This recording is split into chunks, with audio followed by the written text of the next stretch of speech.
আচ্ছা কোনছে আল্লাহ বড় না মানুষ বড়? ধরো গাদা, তুই কার হাতে কার জোড়া দেশ? কুড়ায় আল্লাহ আর কুড়ায় মানুষ।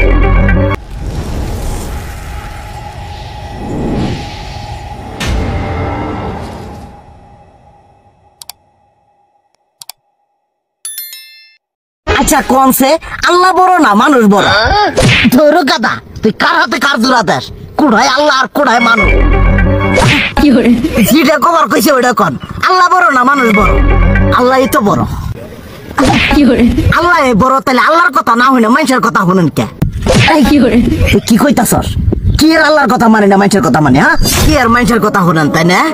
আপনি যে ওই দিনকে ডায়াবেটিসের রোগ নিয়ে যে হাসপাতালে গেলেন, ডাক্তার আপনার কত কিছু খাবার না করলো, সব কিছু না খাই এখন চলতেছেন, তাহলে আল্লাহ যে আপনারে কইছে যে হারাম খাবার না, সুদ খাবার না, কই আপনি তো কাম কাজ বাদ দিয়ে এলাকার মধ্যে টাকা পয়সা না গায়ে খালি ওইলে দিয়েই খান, নিজেরা টিয়াও হালাল ভাবে কামাই করেন না, ওই সুদও তো না কটা টিয়া করে লাভ আহে ওইলে দিয়ে দিয়ে চলে না, পেটা বড় বানাইছেন।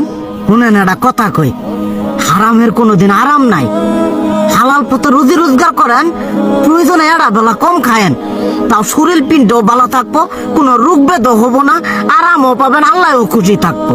তুই আমার এইভাবে বুঝাবি আগে কইলি না কে? আসলে এই বিষয়টা তো আমি কখনো মাথায় এইভাবে নেই যে আমাদের কখনো ডাক্তার নিষেধ করলে ঠিকই আমরা নিষেধ মানি, কিন্তু উপর আল্লাহ যে কত কিছু নিষেধ করে দিয়ে সেটা মানি না।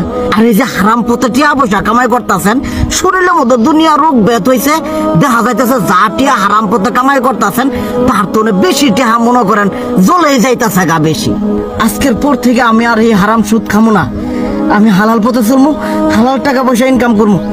এতে করে যদি একবেলা কমও খাইতে হয় তবুও খামো, তবু আমি আর এই হারাম পথে চলবো না। আচ্ছা ঠিক আছে।